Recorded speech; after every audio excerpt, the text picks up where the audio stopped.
ஓம் ஸ்ரீ ஜெய் சாராம். வணக்கம், நான் ஜெயந்தி. எப்படிமா இருக்கிறீங்க எல்லாரும்? ரொம்ப சந்தோஷம். எல்லாரும் வாட்ஸ்அப்பில் நிறைய சொல்லியிருந்தாங்க, போட்டிருந்தது. ரொம்ப மகிமை செஞ்சிருக்காருமா உங்களுக்கு அப்படின்னு சொல்லியிருந்தாங்க. எனக்கு மட்டும் இல்லம்மா, உங்களுக்கும் செய்வார். அப்பா எல்லாரையும் ஒரே மாதிரி தாம்மா பார்ப்பார். நீங்க மனசார அப்பாவை நினைக்கணும். முழு மனசோட அந்த அன்பு அது அப்பாவுக்கும் பிடிச்சிருக்கணும். நல்ல வழியில போகணும், நல்லதை நினைக்கணும், அகங்காரம் இல்லாம இருக்கணும். அப்பதான் அப்பாவை வருவார் தேடி. இல்லைன்னா நீங்க மனசால நினைக்கணும், அப்பா கிட்ட சொல்லணும். நீங்க செஞ்ச தவறுகள் உங்களுக்கு தெரிஞ்சா அதையெல்லாம் கடவுள்கிட்ட மன்னிப்பு கேட்டுக்குங்கம்மா. என்ன நடந்தாலும் என்ன செய்தாலும் யாருக்காவது சொல்லணுமா. அப்படி நாங்க சொல்லலைன்னு சொன்னா நம்மள சொல்ல முடியாது இல்லையா? எல்லா விஷயத்தையும் கடவுள்கிட்ட பேசலாம் இல்லையா? கடவுள்கிட்ட நாங்க உண்மையா பேசணும், உண்மையா இருக்கணும். அவருக்கு தெரியும் இல்லையா எல்லாமே. அவர்கிட்ட பேசுங்க. அப்பா அவ்வளவு அன்பானவர். நிச்சயமா உங்களுக்கும் செய்வார். அதுக்குதான் நான் இது சொல்லிட்டு இருக்கிறேன். என்னாச்சுன்னா, உங்களுக்கு எனக்கு நான் போன எபிசோட்ல சொல்லியிருந்தேன். அன்னைக்கு அபிஷேகம் செஞ்சாண்டு அப்பா எனக்கு ஒளியில காட்சி தந்திருந்தார். கிளியரா இருக்கலன்னு சொல்லியிருந்தேன். அந்த போட்டோவை அதுல போட மறந்துட்டேன். இப்போ இதுல போடுறேன் பாருங்க. அதான் அந்த போட்டோ. வைரவர் தலைக்கு மேல பாபா அப்படியே இருக்கார். அவருடைய கண் ரொம்ப அழகா தெரியுது எனக்கு. உங்களுக்கு நிச்சயமா தெரியுமா? பாருங்க. குட்டிப்பா மகிமை செஞ்சிருந்தாரு இல்லையா? அதுல இது எல்லாமே மறந்து போயிட்டேன்மா. அபிஷேகம் செய்யற அன்னைக்கு அப்பா அந்த வியாழக்கிழமை என்னோட கேக்குறார், அந்த வாழைப்பழத்துல வெந்நிய செய்வோம் இல்லையா? அது செஞ்சுட்டாங்க. என்னமோ தெரியல, ரொம்ப நாளைக்கு அப்புறம். நான் முன்னாடிதான் செஞ்சு அப்பாக்கு வைக்கிறது. அப்பா கேட்பாரு என்னட்ட, ஏதாவது பணம் வேணுமெண்டா அது கூட கேட்பார். கேட்கிறப்போ நான் அதை வாங்கிட்டு வந்து வைக்கிறது. சில நேரம் வைக்க மறந்துடுவேன். அதை அப்பா ஞாபகப்படுத்தி என்கிட்ட கேட்பார். அப்பா நான் அதை செய்யறேன்ப்பான்னு சொல்லிட்டு அப்படியே அப்பாக்கு எல்லாத்தையும் கொண்டு வந்து வச்சுட்டு அப்பாக்கு பூஜை செய்வேன் இல்லையா? பூஜை செய்துட்டு அப்படி செஞ்சு முடிச்சுட்டு பாக்குறேன், அந்த மேலுக்கு இருந்த அந்த முதலாவது இருக்கும் இல்லையா? மேலுக்கு இருக்கிற அந்த வெந்நியில வந்து அப்பா முகம் பார்த்தேன். அப்பா முகம் பார்த்தேன்னா, அப்பா முகம் பாக்குறதுக்கு முன்னாடி அப்பாட கண்ணு பார்த்தேன். அந்த கண் வந்து ரொம்ப திறந்து அப்படியே என்ன பார்த்துச்சுது. அது அப்பா தான் என்ன பார்க்க வச்சார். அது பார்த்ததும் நான் அப்படியே திகைச்சு போயிட்டேன். குட்டிப்பா ரொம்ப மகிமை செஞ்சிருந்தாரு இல்லையா? அப்போது எனக்கு ரொம்ப சந்தோஷமா இருந்தது. அது அந்த அன்னைக்கான பிரார்த்தனை என்னோட மகனுக்கானது. அது கூட பாபா தான் செய்ய வச்சார். நான் 2 வருஷத்துக்கு மேல அவனுக்கான பிரார்த்தனையை வைக்கல. அப்பா பார்த்துக்குவாருன்னு தான் விட்டுட்டு இருந்தேன்.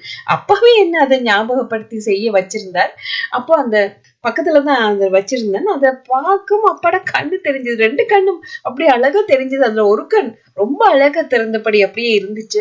அதை பார்த்ததுமே ரொம்ப சந்தோஷம். அப்படியே எடுத்து சொல்லியிருக்கேன் உங்களுக்கு. போட்டோ எடுக்கும்போது சொல்லிட்டு தான் எடுக்கணும். சொல்லிட்டு எடுத்தா தான் அது ஒழுங்காவே வரும் எனக்கு அந்த போட்டோ. இப்ப நான் எடுத்துட்டு எதுவுமே சொல்லலை இல்லையா? அந்த இதுல இருந்த சந்தோஷத்துல போட்டோ எடுத்தேன் பாருங்க. அதுல இருட்டா இருக்குது. ஆனா அந்த கண்ணு 2 வடிவா தெரியுது. கண்ணு 2 மட்டும் இல்லம்மா, அந்த பாருங்க, அந்த என்ன இந்த வாய்ப்பெண்ல இந்த சுத்த ஒரு ஃப்ரேம் மாதிரி ஆகி மத்த ஒன்றையும் இல்லை. அப்படி நான் அதை போட்டோ எடுத்திருக்கேன்னு எடுக்கல.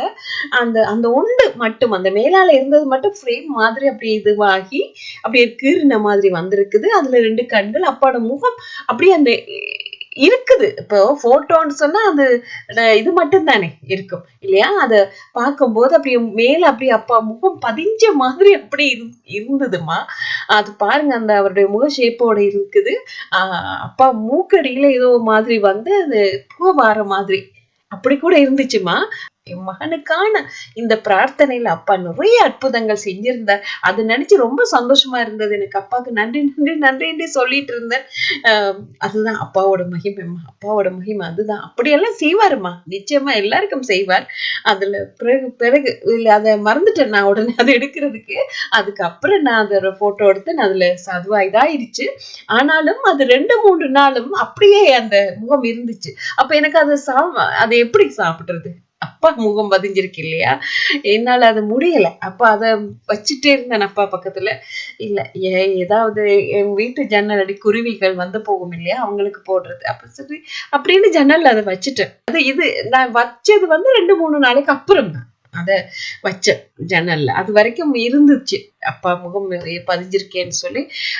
அதை பார்த்துட்டே இருப்பேன். வந்து பார்த்து பார்த்து அப்பா பக்கத்துலயே தான் அது வச்சிருந்தேன். அது பாருங்க, 2-3 நாளைக்கு அப்புறம் தான் எப்ப நான் ஜன்னல்ல வச்சனும், அதுக்கப்புறம் அப்பாவோட ஆர்த்தி பின்னர் ஆர்த்தி முடிச்சுட்டு நான் போறேன். திருப்பி எங்களோட ரூமுக்குள்ள தானே அப்பா இருக்கார். அதுக்கப்புறம் எங்களோட கிச்சனுக்கு போறதுக்கு முன்னாடிதான் எங்களோட ஷனாலினா இருப்பாங்க. அவங்க 2 பேரும் எங்களோட பெட்ஸ் இருப்பாங்க. பார்த்தா அந்த கிச்சன் வாசல்லயே இருக்கு. எனக்கு ரொம்ப இதாயிருச்சு. என்ன இது, நான் ஜன்னல்ல தானே வச்சேன் குருவிங்க எடுக்கட்டுமேன்னு. நான் அதை வெளியில வச்சுட்டு அதுக்கப்புறம் தான் அப்பா கார்த்தி செஞ்சதே. ஏன்னா அதுல அப்பா முகம் கொஞ்சம் இல்லாம போயிடுச்சு. அதை குருவிங்க சாப்பிடட்டுமென்னு ஜன்னல்ல வச்சது. அது கொஞ்சத்தால ஒரு பெரிய ஒரு சத்தம் கேட்டுச்சுது. நான் ஆரத்தி செய்யும் போது அது பெரிய ஒரு சத்தமா கேட்டுச்சுது. அது என்ன ஆச்சுது, என்ன இவ்வளவு பெரிய சத்தம்னு எனக்குள்ள நான் கேட்கிறேன். அப்பாவை பார்த்து கேட்டுட்டு அப்படியே பேசாம இருந்துட்டு, அப்ப அது என்ன ஆச்சுது, எப்படி திருப்பி மறுபடியும் எங்க வீட்டுக்கு வந்துச்சுது. அப்ப எங்கிட்ட சனாலினா சரி தூக்கிட்டு வந்தாங்களா, அவங்க தூக்கிட்டு வந்து அவங்க சாப்பிட்டு இருப்பாங்க. ஆனா சாப்பிடவும் இல்லை. அதை அப்படியே கொண்டு வந்து வாசல்ல இருக்கும். பார்த்ததுமே எனக்கு திரும்ப ஷிஃப்ட் ஆயிடுச்சு. அப்பா என்னப்பா, அப்பா எதுவுமே சொல்லல. அவர் அப்படியே பார்த்துட்டு அப்படியே அந்த அவருடைய ஒரு புன் சிரிப்பு இருக்கும்.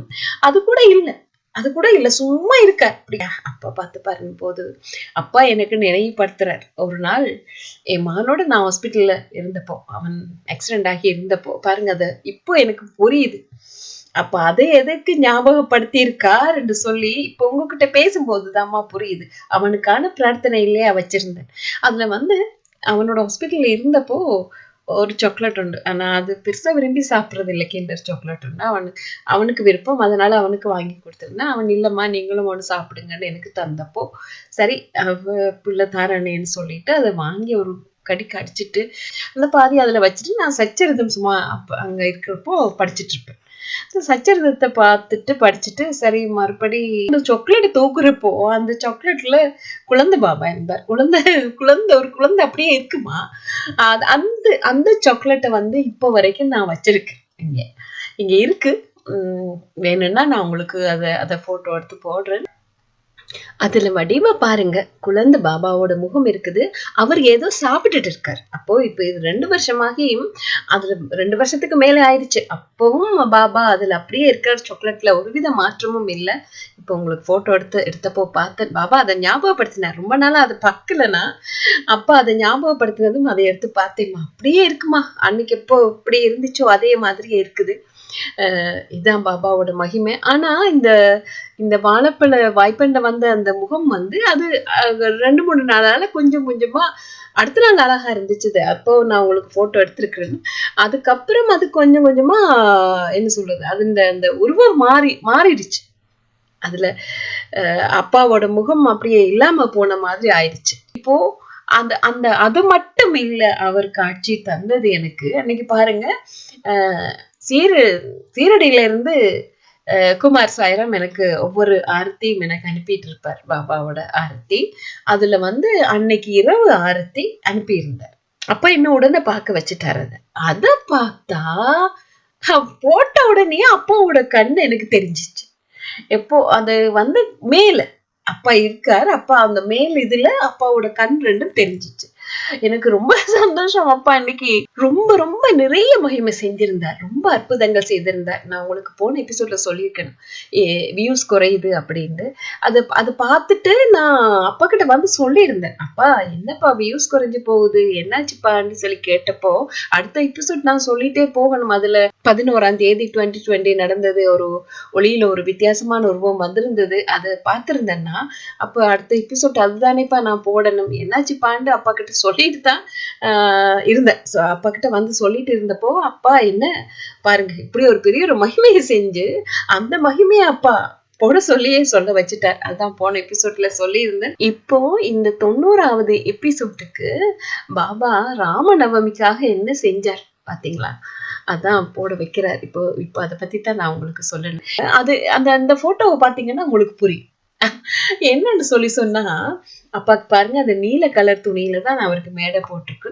நீல கலர் மாலை தான் அவருக்கும் போட்டிருக்கேன். அவர் என்ன கேட்கிறாரோ அதுதான் நான் செய்யறது உண்டு. இதுல பாருங்க, போன எபிசோட்ல நான் உங்களுக்கு போட்டிருந்தேன் இல்லையா, அதுல அந்த போட்டோவை தான் இதுல போட்டிருப்பேன். அதுல வந்து பாபா குட்டிப்பாக்கு நான் பட்டை கலர்ல தான் அதுல கோல்ட் கலர் விழுந்த மாதிரி அப்படி ஒரு ட்ரெஸ் தான் நான் குட்டிப்பா போட்டிருக்கார். கூடுதலா அதுக்கு பட்டை கலர்லயோ கோல்ட் கலர்லயோ சில நேரத்துல பர்பிள் கலர்ல கூட அது அப்பா என்ன கேக்குறாரோ என்ன அவர் முடிவெடுக்கிறாரோ அதுதான் நான் எடுத்து போடுறது உண்டு. ஆனா அன்னைக்கு வந்து நீல கலர்ல எடுத்தார். அப்படி நான் போட்டது இல்ல இது வரைக்கும். நீல கலர்ல மேடைக்கு துணி விரிக்க வச்சார். நீல கலர் மாலையை தானும் தனக்காக போட சொல்லி போட வச்சார். அது எனக்கு பின்னாடி தான்மா புரிஞ்சுது எதுக்காக அப்பா அதை செய்ய வச்சாருன்னு. இதுல இன்னொன்னு நடந்து என்னாச்சுன்னு சொன்னா, அடுத்த கிழமை வந்து அடுத்த வியாழன் வந்து 18ஆம் தேதி வருதுன்னு நான் நினைச்சிட்டு இருந்தேன். சரியா, 18ஆம் தேதி வருது அப்படின்னா ராம நவமி, அதுவும் 18ஆம் தேதின்னு சொல்லி நான் பார்த்துட்டேன். மெசேஜ்ல இருந்தது பார்த்துட்டேன். அப்ப நான் வீட்லயும் இல்லை, 2 நாள் வீட்டுல இல்லை. ஆனாலும் சரி, ராமநவமிக்காக நான் அப்பாவுக்கு ட்ரெஸ் தைக்கணும். அப்பா என்ன கலர்ல தைக்கப்பான்னு சொல்லி அப்பா கிட்ட கேக்குறேன். அப்பா கிட்ட நான் சீரடிக்கு நேரடியா போனப்போ அப்பா போடுற ட்ரெஸ் அல்லது அப்பாக்காக கொடுத்த ட்ரெஸ், அப்படியே மத்தவங்க கொடுத்தது அப்படியான ட்ரெஸ்ஸுகளை ஒரு ஹாஃப் ரேட்டுக்கு அங்க சீரடி கோயிலே ஒரு ஷாப் இருக்குது, அங்கே உள்ளுக்கே இருந்துச்சு. அது வந்து நான் சொல்லியிருந்தேன் இல்லையா, பிரசாத் சாய்ராம் கோபுரன் டிவி அவருடைய அந்த அவரோட வந்த அந்த பாபா டிவோட்டிஸ் 2 பேரை என்ன சந்திக்க வச்சு பாபா வியாழக்கிழமை என்ன கூப்பிட்டாருண்டு. நான் வியாழக்கிழமை வரணும்னு கேட்டதுக்காக என்ன வியாழக்கிழமையா வர வச்சுட்டார் பாபா. அது அவங்களோட போனதுக்கு அவங்க அப்படி சுத்தி எல்லா இடமும் கூட்டிட்டு, நாங்க 3 பேர் தான் அப்ப ஆறுதலா வடிவா டைம் இருந்துச்சு, எல்லா இடமும் சுத்தி பார்த்துட்டு வந்தோமா எல்லாத்தையும். ஒரு துணி ப்ளூ கலர்ல எனக்கு இன்னும் அப்பாட ட்ரெஸ் எனக்கும் வேணும் அப்படின்னு எடுத்துட்டு வந்தேன். எடுத்தப்போ என்னமோ தெரியல, அங்க வந்து ஒரு டிவோட்டி அவங்களும் ட்ரெஸ் துணி எடுத்துட்டு இருந்தாங்க. அந்த துணியை எடுத்துட்டு நான் அதை பே பண்ண போறப்போ, அதை நான் கொடுக்குறப்போ அந்த டிவோட்டியும் கொடுக்குறான். அந்த நேரம் அப்பா என்னட்ட சொல்றாரு, அதையும் நீ வாங்கி கொடுன்னு சொல்றாரு. அந்த துணியை நான் பே பண்ணி வாங்கி கொடுத்ததும் அவங்களுக்கு கண்ணீரே வந்துருச்சு. எதுக்குமான்னு கேட்டப்போ அவங்க சொன்னாங்க, அப்பா கிட்ட தனக்காக ஒரு அற்புதம் செய்ய மாட்டாரா அப்படின்னு கேட்டுட்டு இருந்தேன், அதுதான் செஞ்சுட்டாருமா அப்படின்னு சொல்லி அவங்க ரொம்ப சந்தோஷப்பட்டாங்க. அதுதான் பாபா. அது எப்படி எனக்கு சீரடியப்பா, அங்க கனடா சீரடியப்பா கிட்ட இருந்து எனக்கு டீயை தந்தேன்னு அந்த பிரார்த்தனையா, அப்பா நீ அங்க வர்றதுக்கு ரொம்ப நாள் ஆகும், அது வரைக்கும் நீ டீ குடிக்காம இருக்க மாட்டாய், நீ அப்படி கஷ்டப்பட வேண்டாம்னு சொல்லி என்ன டீ குடிக்க வச்சாரு இல்லையா, அதே மாதிரி அந்த சாய் டிவோட்டிக்கு என் மூலம் அவனோட பிரார்த்தனையை நிறைவேற்றி வச்சுட்டார் போல இருக்கு பாபா. நான் உடனே சொல்லிட்டேன் நம்மகிட்ட, பாபா சொன்னார் உங்களுக்கு வாங்கி கொடுக்க சொல்லி அப்படின்னு. அந்த துணி வந்து இங்க ரூம்லயே என்னோட பாபாவோட ட்ரெஸ் எல்லாம் வைப் பண்ணியா, அதோட தான் அதுவும் வச்சிருக்கு. அப்போ அந்த துணியை காட்டுறாரு. அப்பா அன்னைக்கு அபிஷேகம் செய்யும் போது ட்ரெஸ் எடுத்தனே இல்லையா, அப்போ அந்த துணி முன்னால வந்து நிக்குது. அதுக்கும் அன்னைக்கு நான் கேட்டுட்டு இருக்கிறேன், அப்பா என்னப்பா ராமன் இன்னைக்கு உங்களுக்கு என்ன கலர்ல தைக்கலாம் அப்படின்னு அதையும் கேட்கிறேன். ஆனா கொஞ்ச நாளைக்கு முன்னாடி நான், அப்பா நீங்க வந்த நாளுக்காக நான் தைச்சு போடுறது குட்டிப்பாக்கு, அதுக்கு என்ன ட்ரெஸ் போடணும்னு கேட்கும்போது அப்பா இந்த ப்ளூ கலர் துணியை தான் நினைவுபடுத்தினார், ஞாபகப்படுத்தினார். இப்போ அந்த துணியையே என் கண் முன்னாடி வந்து நிக்குது. அது ரொம்ப ஒரு சைக்கிள் ரொம்ப அடியில இருந்தது, அது எப்படி முன்னாடி வந்துச்சுன்னு எனக்கு தெரியல. அதுதான் பாபாவோட மகிமைம்மா. அது பாருங்க, பெரிய ஒரு மகிமை செஞ்சிருந்தாரு. என்னன்னு சொல்லி சொன்னா, நான் இப்ப உங்ககிட்ட பேசும்போதுதான் எனக்கு அது புரிய வச்சார். தான் வந்தது 17ஆம் தேதி. அது உண்மைதாம்மா, 17ஆம் தேதி வந்ததுன்னு எனக்கு அவர் அன்னைக்குதான் அந்த நான் சீரடி அப்பாவே அந்த ட்ரெஸ் போட்டிருந்தார். அது கூட ப்ளூ கலர்ல தான் வேணும்னு சொல்லி கேட்டு போட்டிருந்தார். இப்ப இது கூட ப்ளூ கலர்ல தான் இந்த வருஷமும் போட சொல்லியிருக்கார். அது பாருங்க, 17ஆம் தேதி தானே அப்பா வந்த நாள். எனக்கு எப்படி அதை மறந்து போச்சுன்னு எனக்கு தெரியாது, செய்யும் வரைக்கும் தெரியாது. நான் ராமநவமிக்காக தான் அந்த ட்ரெஸ் போட்டு எல்லாமே செஞ்சேன். அடுத்த நாள் சரி அப்பா வந்த நாளுக்காக இந்த குங்குமம் மஜந்தா கலர் இருந்த அந்த துணியில அப்பாவுக்கு போட்டு எல்லாமே செஞ்சுட்டேன். இப்போ பிறகுதான் எனக்கு ஞாபகப்படுத்துறார், நான் 17ஆம் தேதி தான் உங்ககிட்ட வந்தேன்னு. பாருங்க, அதுக்காகவே என்ன கொண்டு ஸ்வீட் செய்ய வச்சு, லட்டு செய்ய வச்சு எல்லாமே செய்திருந்தார் பாபா. ராமநவமியையும் சேர்த்து என்கிட்ட வந்த நாளையும் சேர்த்து அப்பா எல்லாமே செய்ய வச்சுட்டார். அது எல்லாம் செஞ்சு முடிஞ்சதுக்கு அப்புறம் தான் எனக்கு உணர வச்சாருமா. உங்ககிட்ட பேசும்போதுதான் ஒவ்வொன்றாவே எனக்கு புரிய வைக்கிறார். நான் மறந்து போனது எல்லாத்தையும் எனக்கு நினைவுபடுத்துறாருமா. சைனாவுல நிறைய பேர் இருந்தாங்க இல்லையா, அந்த நியூஸ் கேட்ட உடனே வந்து அப்பா கிட்ட நான் பிரார்த்தனை வைக்கிறேன், நீங்க வந்தா தான் நல்லா இருக்குமென்று சொல்லி குட்டிப்பா பார்த்துட்டு சொல்லவும். ஏன்னா ஜீசஸ் என்கிட்ட இருந்து போயிட்டாரு இல்லையா, என்னாச்சுன்னு தெரியல. நான் நினைக்கிறேன் ஜீசஸ் என்கிட்ட போனது வந்து நான் கனடா சீரடி அப்பாட்ட திடீர்னு என்னை கூப்பிட்டாரு இல்லையா, அந்த சொல்லியிருந்தேன் ஒரு எபிசோட்ல இருக்கணும் உங்களுக்கு. அந்த அந்த அதுக்கு அப்பவே எனக்கு எல்லாமே மறந்து போயிருச்சு. அவருடைய அந்த சக்தி தான் எனக்கு எல்லாமே மறந்து போயிடுச்சுது. என் ஹஸ்பண்ட் பிள்ளைங்களை பாத்துக்கிறதுக்குப்பா அந்த அந்த ஒரு பிரார்த்தனை மட்டும்தான் அவர்கிட்ட வச்சேன். வேற எதுவுமே எனக்கு நினைவில் இல்ல. எல்லாமே போயிடுச்சு. நினைக்கிறேன் அதுக்கப்புறம் தான் எதுவுமே இல்லாம போயிடுச்சோ என்னமோ. ரொம்ப இதையெல்லாம் அப்பா எனக்கு ஞாபகப்படுத்துறாரு. அப்போ ஜீசஸ் வந்தாலும் பிரச்சனையா இருக்கும், எங்க சாமிங்க வந்தாலும் பிரச்சனையா இருக்கும். என்ன மத சண்டை இருக்கு இல்லையா, பிரச்சனையா இருக்கு. இப்போ அப்பா வந்தாதான் எல்லாமே பிரச்சனை சரியாகும். ஜாதி மதம் பிரச்சனை இல்ல, அன்புல எல்லாரும் ஒன்று சேருவாங்க. அப்படின்னப்போ நான் அப்பா கிட்ட கேக்குறேன், அப்பா நீங்க வந்தா தான்ப்பா நல்லா இருக்கும், நீங்க வாங்கன்னு சொல்லிட்டு அப்பாவை நினைச்சு வணங்கும் போது எங்க வீட்டுக்கு மேல சரியா அப்பா இருக்கிற இடத்துக்கு நேராவே ஒரு 4-5 பேர் நின்று குதிச்சு அப்படி இருக்கும். அப்படி ஒரு சத்தம் கேட்டுச்சுமா. இதை பத்தி நான் உங்களுக்கு எபிசோட் சொன்னேன்னா சொல்லியிருப்பேன்னு நினைக்கிறேன்ல. இது முதல் நடந்தது இல்லையா, அப்படி லைனுக்கு தானே நான் சொல்லிட்டு வரேன். இப்ப அந்த 2020 ஏப்ரல் நடந்திருக்கணும்னு நினைக்கிறேன்.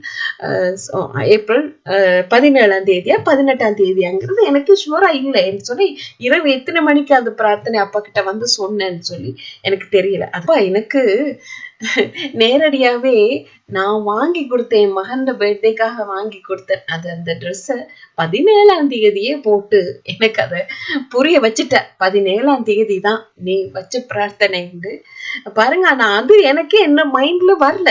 என்ன எனக்கு 18ஆம் தேதியா இருக்கலாம் அப்படிங்கிறதுதான் நினைவிலே இருந்ததுல.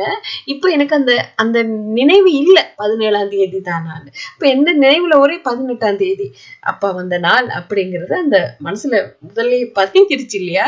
இரவு ராத்திரி வந்து பிரார்த்தனை வச்சதால 12 மணி ஆகியிருக்கலாம் அப்படின்னு நினைச்சிட்டு நான் அதுல பார்த்தா அது வியாழக்கிழமை தான் 18ஆம் தேதி வருது.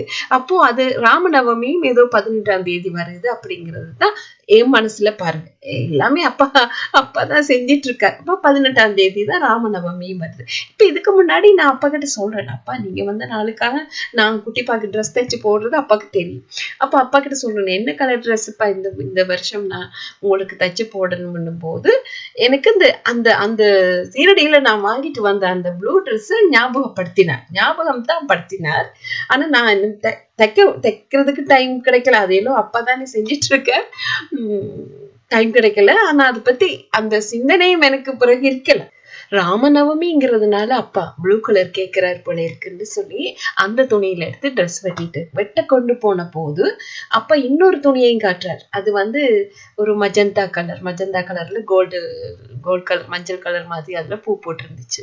அதுலயும் அப்பாவுக்கு தைக்கணும்னு நான் எடுத்து வச்சிருந்தேன். அதனால அதையும் வெட்ட வச்சார். சரியா, அதையும் வெட்டிட்டு இந்த ப்ளூ கலரையும் வெட்டிட்டு அதே கலர் நூல் நான் ஏற்கனவே ட்ரெஸ் தைச்சு அது போட்டிருந்ததுனால அப்ப அப்பாவுக்கு அந்த மஜந்தா கலர்லயே தச்சு வச்சுட்டு தான் இந்த 2 நாள் நான் வீட்டுல இல்லை. இப்ப வந்திருக்கிற புதன்கிழமை மத்தியானம் போலதான் தைக்கிறேன். பாபாட இந்த ப்ளூ கலர் ட்ரெஸ்ஸை தைக்கிறேன். நான் புதன்கிழமை தைக்கிறேன். வியாழக்கிழமை தான் நான் ராமநவமி நான் பாபா வந்த நாள் எல்லாம் நினைச்சு வியாழக்கிழமையும் வேற அப்பாவுக்கு அபிஷேகம் செய்யலாம்னு தச்சிட்டு இருக்கிறேன். எனக்கு முன்னால இந்த ஒரு கேலண்டர், அது வந்து தமிழ் கேலண்டர், அதுல எல்லாமே போட்டிருக்கு. அது கண் முன்னாலே இருந்து அப்படி ஆடுற மாதிரி இருக்கு. எனக்கு என் மிஷின் பக்கத்துலதான் இருக்குது. நான் தைக்கிற ரூம்ல அந்த மிஷின் பக்கத்துலதான் அது கொழுவி இருந்தது. அது அப்படி ஆடுற மாதிரி இருந்துச்சு. என்னடான்னு பார்க்கும்போது அதுல பார்த்தா 14ஆம் தேதி நவமின்னு போட்டிருக்கு. நான் உடனே அதிர்ச்சியாகி, பாபா என்னப்பா செய்ய, இன்னைக்கா ராமநவமியத்தான் மட்டும் எனக்கு நினைவுல இருந்தது. பாபா வந்த நாள் நாளைக்குன்னு தான் நினைச்சிட்டு இருக்கிறேன். நான் என்னாச்சுப்பா, என்ன செய்யன்னு சொல்லி அப்பா கிட்டே கேட்டுட்டு இருக்கேன். அப்பா என்னண்டுப்பா, நான் இன்னும் பூக்கள் கூட வாங்கல. வீட்டுல இருக்கிற பூக்கள் இருக்குது கார்டன்ல, ஆனா நிறைய பூ வாங்கி வைக்கணும் என் பாபாவுக்கு. பாபா வந்த நாளுக்காக அழகா செய்யணும் அப்படின்னு போன வருஷமும் அது செஞ்சிருந்தேன். அதே மாதிரி செய்யணும்பான்னு சொல்லி கேட்கும்போது அப்பா சொல்றாரு, குட்டிப்பாவை மட்டும் எடுத்து அபிஷேகம் செய். அவர் ராமநவமிங்கிறது தான் என் மைண்ட்லயே இருக்கு. அது மட்டும்தான் இப்ப உங்ககிட்ட சொல்லும் போதுதான் எனக்கே புரிய வச்சா. என்னப்பா செய்ய ரொம்ப குழம்பி போயிட்டு. இதுல பாருங்க, அப்பா எனக்கு ஞாபகப்படுத்தி இருந்தார். சரியா? 17ஆம் தேதி தான் ராமநவமி. அப்ப கூட எனக்கு தோணல. அப்பா வந்த நானும் 17ஆம் தேதியே அப்பா எனக்கு சொன்னார் இல்லையா? அது எப்படி நான் மறந்தேன்னு எனக்கு தெரியல. அப்பா சொல்றாரு வியாழக்கிழமை நீ வழக்கமா செய்யறது போல. அப்ப எல்லா பாபாவே நான் அதெல்லாம் எல்லாரையும் இது பண்ணித்தான் செய்யறது, முழுக்க மாத்துவேன். அப்படி செய்யறது உண்டு. அப்ப அதை செய்யன்னு சொன்னதுனால அப்ப கூட எனக்கு நினைவுல வரல. போன கிழமை போட்ட எபிசோட் கூட அப்பா நேரத்தோட செய்ய வச்சுட்டார். அது வியாழக்கிழமை அப்பா மகிமை செஞ்ச அந்த சந்தோஷத்தை சொல்றதுக்காகவும் என்னமோ அது வெள்ளிக்கிழமைய நான் செஞ்சுட்டேன். நார்மலா சாட்டர்டே சண்டே சில நேரங்கள்ல நான் மண்டே கூட செஞ்சிருக்கேன். மண்டேல டியூஸ்டே கூட காலையில செஞ்சு ஈவினிங் போட்டிருக்கிறேன். இன்னைக்கு பாருங்க, இன்னைக்கு கூட மண்டே தான் செஞ்சுட்டு இருக்கு. செய்யறது அது ஃப்ரைடே செய்ய வச்சுட்டார். அது பாபா தான், அவருக்கு தெரியும் இல்லையா? பாருங்க, அது பாருங்க, திடீர்னு தான் என்னோட ஹஸ்பண்ட் திங்கக்கிழமை நேரத்தோட வீட்டை வந்துட்டார். காலையில போனவர் மத்தியானம் அப்படி வந்துட்டார் வீட்டையே. வந்துட்டு இப்ப அப்படியே போறோம், 2 நாளைக்கு போயிட்டு நாளைக்கு செவ்வாய்க்கிழமை வரலாம், செவ்வாய்க்கிழமை நைட்டுக்கு வந்துடலாம் அப்படின்னு சொல்லி கேட்டதுமே எனக்கு இல்லையன்னு சொல்ல முடியல. ஓகேன்னு சொல்லிட்டு அது அப்பாவுக்கு தெரிஞ்சிருக்குது. அதனாலதான் என்ன முதலே மஜந்தா கலர்ல ஒரு கோல்டு விழுந்த மாதிரி அந்த துணியை முதலே தைக்க வச்சுட்டார். அது எனக்கே தெரியாம அது தைச்சுன்னு அது என்னத்துக்கு போட போறேன்னு பாருங்க. அது அப்பா அது புரிஞ்சு அதை தைக்க வச்சிருக்கார். அப்போ புதன்கிழமை தான் இது, அதுக்கு பிறகுதான் வந்து நான் அதை தைக்கிறேன். புதன்கிழமை எனக்கு சொல்றாரு இன்னைக்கு தான் சொல்லி ரொம்ப குழம்பி போய் குட்டிப்பாவை மட்டுமே தனியாக இது பண்ணி நான் மேடைக்கும் அந்த அவருக்கு ப்ளூ கலர்ல அவருடைய மேடைக்கும் தச்சுட்டு அதை தச்சு வச்சுட்டேன். சரியா தச்சுட்டேன். அன்னைக்கு குட்டிப்பாவை மட்டும்தானே நீங்க அபிஷேகம் செஞ்சுன்னா அப்ப மேடைக்கு என்னன்னு நான் மாத்துறது அப்படின்ட்டு பாக்குறப்போ ஏற்கனவே நான் நீல கலர்ல தான் அது கூட ப்ளூ கலர்ல தான் போட்டிருந்தேன். எனக்கு ரொம்ப சந்தோஷம். பாபா நன்றிப்பா நன்றின்னு பார்த்தா என்னோட பாபாவுக்கும் ப்ளூ கலர்ல தான் மாலை போட்டிருக்கேன். பாபாவோட மகிமை அதுதான்மா. இது நடக்க போகுதுன்றது அவருக்கு தெரியும். நான் அப்படி அந்தரப்படுவேன்னு அவருக்கு தெரியும். அதனால ப்ளூ கலர்லயே ஏற்கனவே என்ன போட வச்சு ப்ளூ கலர்லயே அவரும் மாலையை போட வச்சு செஞ்சிருந்தார். எனக்கு என்னுடைய மன பார்த்து அப்படியே இறக்கிட்டாரு. கஷ்டமா இருந்துச்சு அப்பாவுக்கு செய்யறது. இப்படி திடீரெண்டு அதுவும் தச்சு முடிக்கிறது மத்தியானம் ஆகுது, லஞ்ச் டைம், இனி சமைக்கணும். அதுக்குள்ள இது கலண்டரை வச்சு எனக்கு காட்டிட்டாரு இன்னைக்கு நவமின்னு. நான் சும்மாவே பாக்குறது இல்லை. அது என்னமோ அன்னைக்கு அப்பா பார்க்க வச்சு அப்படி ஒரு பெரிய ஒரு மகிமை செஞ்சிருந்தார். அது மட்டும் இல்ல, அப்போ சரி ராமநவமின்னா அப்பா ஏதாவது ஸ்வீட் செய்யணுமே, நான் உங்களுக்கு என்ன பழங்கள் வைக்கிறது, ஏதாவது ஸ்வீட் செய்யணுமே, கடைக்கு கூட போகலப்பா, என்ன செய்யணும் போது லட்டு ஞாபகப்படுத்துறாரு. நான் லட்டு செய்யறது இல்லை, செஞ்சது இல்லை. சரி என்னமோ அப்ப சொல்லிட்டாரு இல்லையா, அப்ப எல்லாமே இருக்கும் அப்படின்னு நினைச்சு பார்த்தா அங்க எல்லாமே இருந்துச்சு. எல்லாமே இருந்துச்சு. அது செய்யணும் என்று சொல்லி அதுல நினைக்கவே இல்லை. கொஞ்சம் பின்னேறம் போல செய்யலாம்னு தான் நான் நினைச்சது. அப்புறம் லட்டுன்னு சொன்னது சரி பின்னேறம் போல செய்யலாம் பாபா அப்படின்னு நினைச்சிட்டு இருக்கும் போதே அப்பா உடனே செய்ய வச்சுட்டு அந்த நிமிஷமே அந்த நேரமே என்ன அப்படியே செய்ய வச்சுட்டார். வேற வேலை இருந்துச்சு, அதுக்காகத்தான் அவர் என்ன அந்த நேரமே செய்ய வச்சுட்டார். செஞ்சே முடிச்சுட்டு ரொம்ப சந்தோஷமா இருந்தது. யாருக்காவது கொடுத்தா நல்லா இருக்குமே, நான் மட்டும் தானேப்பா சாப்பிடுவேன், என்னோட ஹஸ்பண்ட் சாப்பிடுறாரோ தெரியாது, பிள்ளைங்க வீட்டுல இல்ல, என்னப்பா செய்யறது, அண்ணி வருவா நாளைக்கு, அப்ப அன்னைக்கு கொடுக்கலாம். அதான் பாபாக்காக நான் எது செஞ்சாலும் ரொம்ப நல்ல டேஸ்டா இருக்கும். அப்பாவுக்கு அபிஷேகம் செய்யும் போது பாருங்க, நான் அப்பாவுக்கு எப்போ முதல்ல சுடு தண்ணி தான், பச்சை தண்ணியில நான் சுடு தண்ணி தான் வச்சுட்டு, அப்பாவுக்கு அளவான சூடா இருக்கணும் சொல்லி அதை பார்த்துட்டு சுடு தண்ணியில வச்சுட்டு அப்ப அதுக்கப்புறம் அப்பா பால்ல அபிஷேகம் செய்யணும்னு சொன்னதுனால செஞ்சுட்டே இருக்கிறேன். அப்ப பால் அபிஷேகம் செய்யும் போதுதான் பூக்கள் எல்லாம் போடுறது அப்பாக்கு. சீரடியில ராம நவமிக்கு அப்பாவோட பிறந்த நாளா அதையும் கொண்டாடுறதா சொல்லுவாங்க. அப்படி நான் கேள்விப்பட்டிருக்கேன். ஆனா எனக்கு அப்பா சொல்லியிருந்தார் ஒரு 2020 தான், அது ஏற்கனவே உங்களுக்கு போட்டிருக்கணும் எபிசோட்ல, 28ஆம் தேதி செப்டம்பர் தன்னுடைய பர்த்டேன்னு சொல்லி என்ன கொண்டு செய்ய வச்சார். அது என்னத்துக்குன்னு எனக்கு தெரியல, அது பாபா தான். எனக்கே தெரியாமையே அப்பா 28ஆம் தேதி தன்னுடைய பர்த்டே வருது செய்யன்னு சொல்லி அது சம்பந்தமாவே என்னை எல்லாம் பார்க்க வச்சு நான் அந்த எபிசோட் பார்த்தீங்கன்னா உங்களுக்கு தெரியும். அதுல செய்ய வச்சார் என்ன. அதனால எனக்கு ராமநவமிங்கிறது அப்ப ராமர் பிறந்த தினம் அப்படின்ட்டு அப்பா கிட்ட சொல்றேன். அப்பா இன்னைக்கு ராமநவமி இல்லையா, அப்ப நீங்க தான் ராமருக்குரிய அபிஷேகம் இன்னைக்கு நான் செய்ய போறது ராமருக்குரிய அபிஷேகம். அப்பாவுக்கு நான் எப்பவும் வியாழக்கிழமை தான் நீ செய்யறது. அப்ப ராமருக்குரிய அபிஷேகத்தை நீங்க ஏத்துக்கணும்பான்னு சொல்லி அப்ப சொல்லிட்டாரு இல்லையா, குட்டிப்பாவை மட்டும் எடுத்து செய், அது வியாழக்கிழமை மத்தது எல்லாம் செய்யலாம் அப்படின்னு. அப்ப நான் என்னோட மைண்ட்ல அப்ப கூட எனக்கு மைண்ட்ல தோணுது, நாளைக்கு தானே அப்பா வந்த நாள் அப்படின்ட்டு எல்லாம் நினைக்கிறேன். எனக்குள்ள நினைச்சிட்டு எனக்கு இன்னைக்கு நீங்க தான் ராமர் அப்படின்னு சொல்லிட்டு அப்ப வணங்கிட்டு என் குட்டிப்பாவை எடுத்து வச்சு பார்த்தா என் வாயில ராம மந்திரம் வந்துட்டு இருக்கு. ராம மந்திரமே நான் உச்சரிச்சு கொண்டே அப்பாவுக்கு பால் அபிஷேகம் செய்யறேன். என் ஹஸ்பண்ட் வந்து ரூம்ல வந்து படுத்துட்டாரு. அப்ப பாட்டு எதுவும் போட முடியாது. அபிஷேகம் செய்ய போறேன்பான்னு சொல்லிட்டு நான் என்ன செஞ்சேன்னா பாலாலேயே அபிஷேகம் செஞ்சுட்டேன். என்னாச்சுப்பா, பால் ஊத்திட்டேன். நான் அப்பாவுக்கு அபிஷேகம் செஞ்சிட்டு இருக்கேன். அப்பவே என்ன செய்யறேன்னா எனக்கே தெரியாம நான் என்ன செய்யறேன்னு நானே என்ன கேட்கிறேன். நான் என்ன செஞ்சிட்டு இருக்கேன், என்னடா இது, நான் தண்ணியில முதல் செஞ்சுட்டு தானே செய்யறது. அப்படி இருக்கும்போது அப்பா எனக்கு சொல்றாரு, அது எனக்கு நீ செய்யறது, இது ராமருக்கு செய்யறது. அப்போவே நான் சிரிச்சுட்டு என்ன சொன்ன, சரிப்பா இன்னைக்கு நீங்க இல்ல, இன்னைக்கு ராமர் தானே வந்திருக்கார் அப்படின்னு சொல்லி பாலால மட்டுமே அபிஷேகம் அன்னைக்கு செய்ய வச்சார் என்னோட பாபா. அது மட்டும் இல்ல, அப்பாக்கு வச்ச பிரசாதம் லட்டு இல்லையா, அந்த லட்டை நான் எடுக்கும் போது பக்கத்துல தானே படுத்திருந்தார் என்னோட ஹஸ்பண்ட், ரூம்ல தானே. எடுத்துட்டு போகும்போதே அவர்கிட்ட கேட்டேன், லட்டு சாப்பிட போறீங்களான்னு. அப்ப அவருக்கு தெரியும் அப்பாவுக்கு வச்சு நான் பூஜை செஞ்சிருக்கேன்னு. அவர் தான்னு சொல்லி அவர் சாப்பிட்றது இல்லை. ஏன்னா அவர் பல்லுக்கு சரி நோகுறது அப்படின்னு சொல்லி அவர் சாப்பிட்றது இல்லை. தாண்டி கேட்டா நான் அப்படி கடிக்கிறதுக்கு அப்ப நான் ஒரு லட்டை அப்படியே வாயில அவருக்கு வச்சப்போ அவர் கடிச்சிட்டு அதுக்கப்புறம் இன்னும் வேணும்னு கேட்டாரு. எனக்கு ரொம்ப சந்தோஷமா இருந்தது. நான் தனியே சாப்பிட போறேன்பான்னு கேட்டேன் இல்லையா, அதுக்காக அப்பா என் ஹஸ்பண்டையே சாப்பிட வச்சு 1 இல்ல 2 வாங்கி சாப்பிட்டார். ரொம்ப இதமா இருந்தது, ஆனந்தமா இருந்தது. அப்படி ஒரு ஆனந்தத்தை பாபா எனக்கு கொடுத்தார். ரொம்ப ரொம்ப நன்றிமா.